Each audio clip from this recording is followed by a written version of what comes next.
Hello everyone, my name is Guy. So we're going to the tutorial. I'll be showing you how to create your own Ethereum token in using the Metamask and Ethereum blockchain. So before going into that, I'll just explain briefly what Ethereum is. So Ethereum is actually, we call it decentralized blockchain platform, where you actually create a peer-to-peer network for executing and also validating your smart contract application code. So we also have what we call Ether. The symbol is ETH. Is actually a native token on the Ethereum blockchain. So this Ether is actually used for all kind of transaction fee, by EVM, which is the Ethereum virtual machine. So without further delay, let's actually set up our environment. In setting up the environment, I would recommend you check this out next on how to set up your Metamask wallet. So we'll be using our Metamask wallet to actually work with a Remix IDE. So when you check this out, how to install is metamask.com. So it's actually basically easy to read and understand. So you go through the steps and try to understand and set up your Metamask. So yeah, so when you set up your Metamask, it's going to bring you to this it's going to show out in this form. So what we have to do is to add a network. We'll use a circular network as our test net.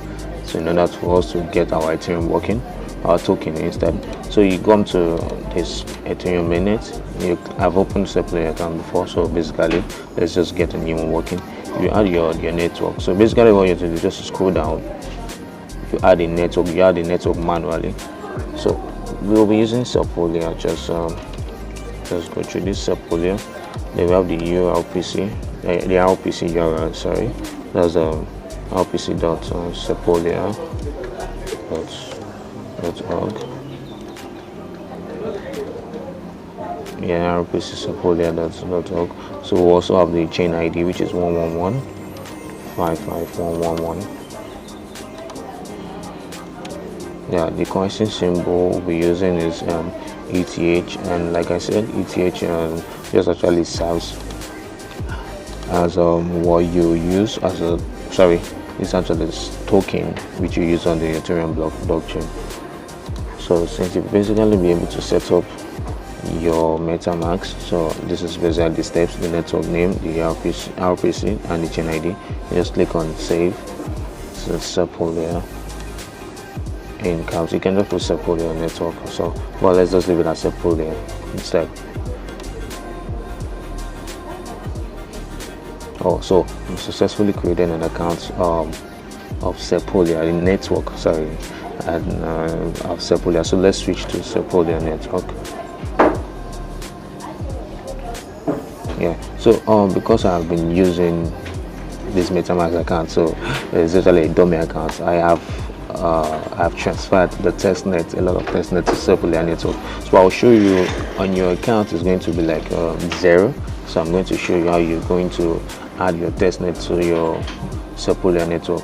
So the next thing is to just go to sepolia.com. Yeah, and this is the Alchemy account. You open your account, you sign in. Yeah, I have my account already, so basically I've signed in. So what you have to do is just open the account, then sign in. You can either use your Google or depends on how you want to sign in. So but when you've been able to sign, it's going to bring you to this platform also. This is the Ethereum Sepolia faucet. This is the website. I've signed it. This is my account. So of course, I'm not a robot. You click that. So what you have to do is you go to your Metamask, then you copy your address. This is your address of the Sepolia network. You copy your address and just paste it in the Alchemy account, which is the Ethereum Sepolia faucet.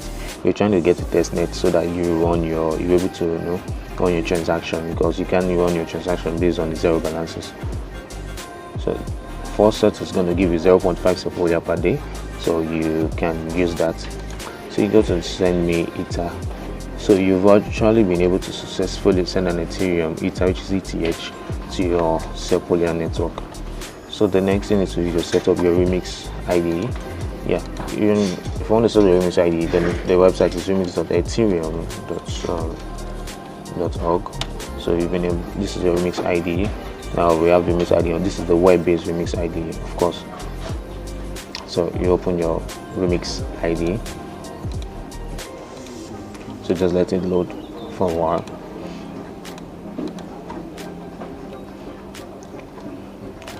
So we're trying to, like I said, we're trying to create your own Ethereum token that you have to MetaMask. So the first thing to do is your remix ID has load. It's still loading.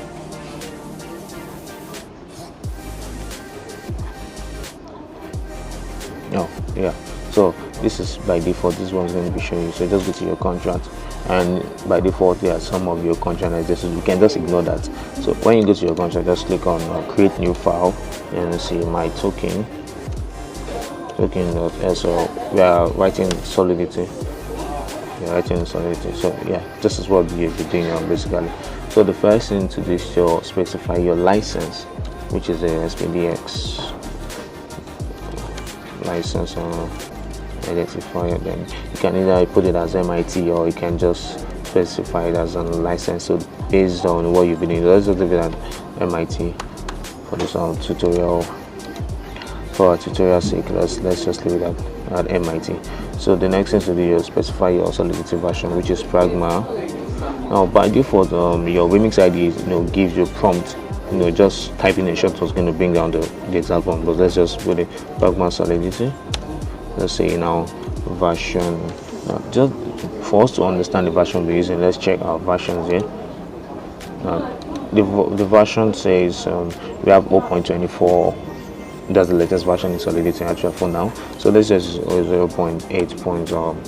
Let's see 20. Let's say 0 upward, 0.8.20 upward. This is I was actually specifying that okay, use a version of, let's say,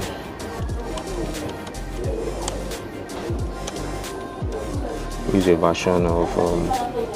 version greater than 0.8.20. Like I said, we have the latest version now is 0.8.24, so let's use 0.8.20. Then now, the next thing is to just you import your ERC 20. But before we do that, let's just give it our contract. Let's say contract. Yeah, let's look for, okay, let's say there are tokens, since we're trying to create a token. My token, then open your color braces. So in order to now, because we're actually using we're trying to create a token, there's a standard we'll use. Sorry, my encaps. Yeah, my token.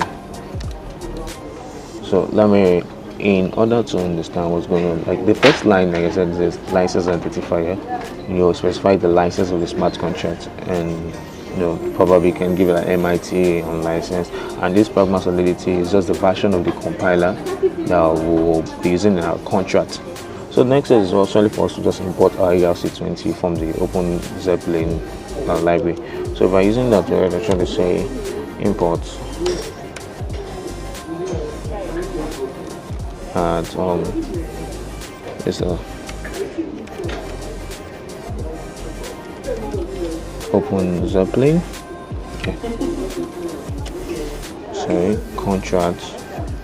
Then, like I said, we know we're trying to create token, so we're using the standard of ERC20 token and ERC20.SOL. Yeah, this is the standard of Open Zeppelin we'll be using for our smart contract, because we are creating an Ethereum token. We're creating a token using Metamask, we use the Open Zeppelin library. So what this actually does is this line of code that this ERC20 I'm importing this Open Zeppelin. What it actually does is that it gives you access to functionalities in ERC20.SOL file. This is from Open Zeppelin, and what Open Zeppelin basically is that Open Zeppelin is an open source framework, that helps you to build smart contracts. Now, the Open Zeppelin has been done in such a way that it makes it more easy for us to use most of their libraries. So this Open Zeppelin provides a variety of smart contracts, tokens, and other functionalities just to make your smart contract code very, very easy. So for our use case here, we'll be inheriting functionalities of ERC20 token contract. We'll use the constructor, we'll also use the meet function, and we'll also we'll use the meet to create and also meet our custom token that we're trying to create. So let's use continue. So we'll inherit from would actually inherit from ERC, our ERC 20 token. So create a we'll create a constructor. Let's see, constructor ERC 20. Yeah, so what's the name we'll be giving our token? Let's say test token, let's say test coin. Let's just say, yeah, test coin. Then we'll give it a symbol of TC. And let's say our test coin, CCN. Yeah, let's just put it as CCN, just for the name. Instead of the test coin, as a short name, to identify, okay, this is a test coin. So now let's mint our token. Message sender, and then type ERC 20. Yeah.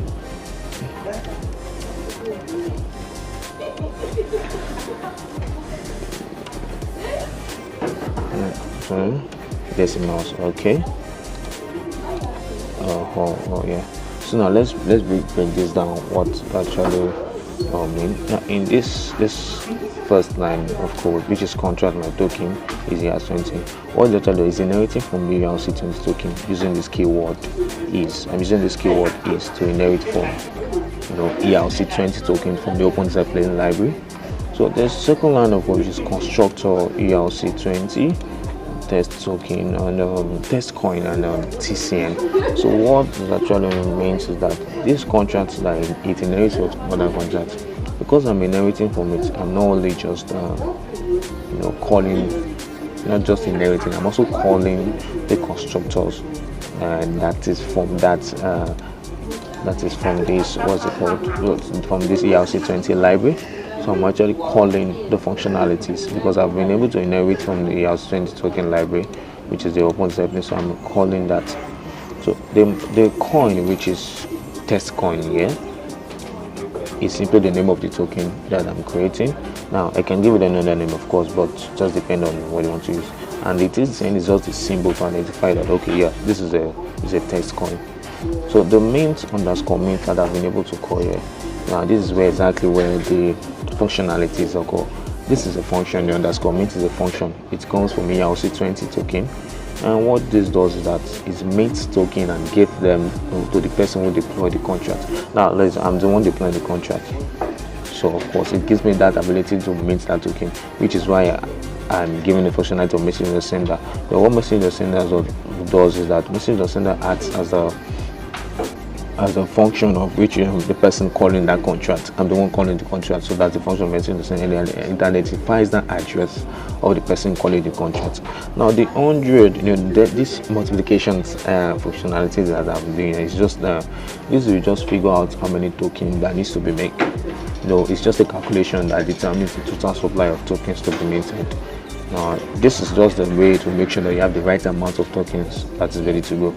So let's look at what we've actually done here, because we've actually written, this is just a short code in ERC20 token in Solidity.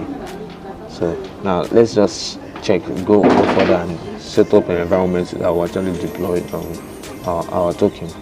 So in starting to deploy the token, let's now compile.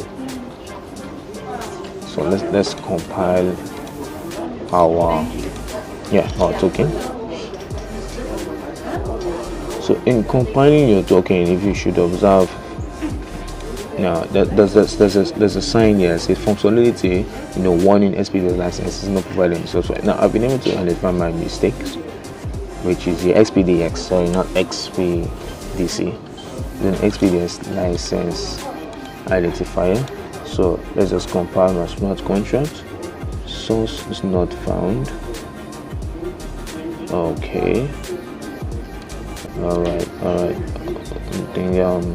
Okay, let me see. Where is this saying starts? It's giving me. I'm trying to look at where the error is coming from.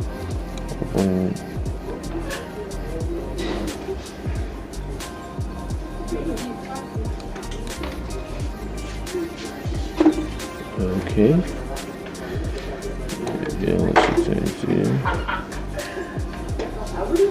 Oh, okay. Let's see.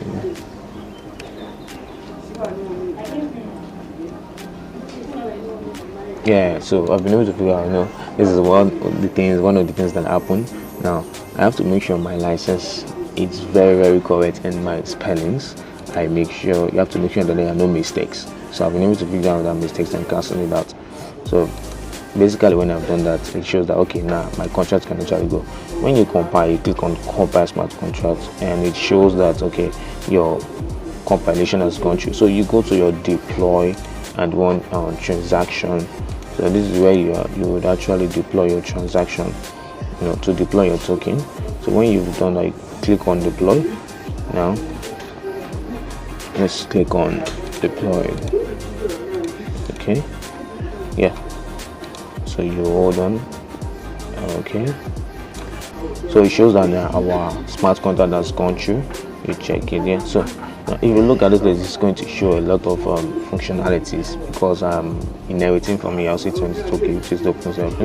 So this is the name, the test coin, which is actually created here, and this is the symbol TCN, which is what I created here, and this is also the total supply because of the calculation that I've been able to do here. This is the total supply of a token that was created.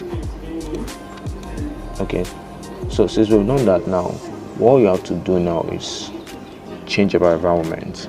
We'll change it to Metamask because we actually want to deploy. So what we have to do is our environment is in the local environment, so you delete out this smart contract. Now you go to your environment and this injector provider Metamask. Make sure that your Metamask is open and you've activated your Metamask, and you send your test net. You send some faucets to your Sepolia network. So make sure that has been done. So what you have to do now is change your environment to injector provider Metamask, and it shows that okay, this is the account. So what you have to do is to deploy. When you click on deploy, you hold on for you to connect to your Metamask. So this is the notification, pop-up notification that shows that I'm trying to connect to the Metamask. So you let it load. Yeah, yes, okay. So make sure, like I said, make sure you have some faucet in your Sepolia network, so you confirm this is what it's going to display. So when it confirms, it shows that my transaction goes through, and you wait for it to bring up your deployed contracts.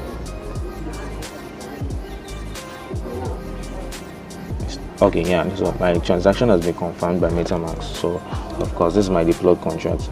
It's still the same thing. My name is test, the name is test coin, the symbol is TCN, and the total supply is based on the calculation that has been done. So let's now check if the token is actually displayed correctly. So you have to copy your contract address. Now when you copy your contract address, you have to go and confirm your transaction. So how do you confirm your transaction? You confirm your transaction by going to Sepolia or Etherscan. We call it Etherscan. Etherscan is where you can confirm if your transaction is actually successful. So just come, open your tab, and open your Etherscan. This is it again. When you've opened your Etherscan, so you have to come to your Remex ID and copy your smart contract code. This is where you copy your deployed contract, your smart contract address. Then you go to your Etherscan to just confirm.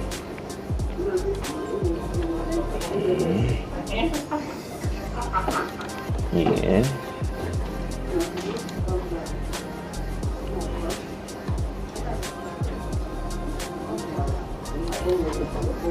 Okay, so like I said, you go to your https sepolia.etherscan.ia. that is what you'll be using.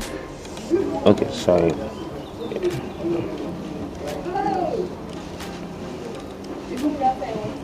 Oh, sorry, Sepolia, yeah. Because remember, I'm using the Sepolia network, so Etherscan. Sepolia.etherscan.io. just for me to confirm that if my transaction, or your token has been confirmed. So what you have to do is go to this and search for your contract address. Then of course you paste your contract address there. So this is it shows that, okay, this is the contract address, and just click on it. Now it shows that, okay, this is a Sepolia testnet. This is it there. It shows success. It shows successfully that your smart contract has actually gone through. So the next thing is you add your token that you've created and confirmed to your Metamask. So then let's add our token to the Metamask. So what you have to do is to go to your Metamask. Now this is your Metamask first name, and go to your assets and click on import token. This is the token here. Just click on import token. So when you click on import token, your contract address that you copied from your Remix IDE, just go there, copy it and paste it. This is your Remix IDE here. Copy your contract address. Remember, you've confirmed it already, your transaction. Just paste your contract address here. So automatically it's going to extract the information that you've created, that you've embedded in your smart contract already. So you just click on next. So it shows that would you like to import this token. Now this is a TCN, it's the symbol of which I named text coin, and balance is on there based on the calculation of this. So you just click on import. So automatically you've been able to successfully create your own token using Metamask. Yeah, this is it. So 100 TCN. You can actually do this and manipulate, use different names just for you to confirm and understand the process. Okay, so this is the end of our tutorial. I'm the tech guy once again. Thank you for joining.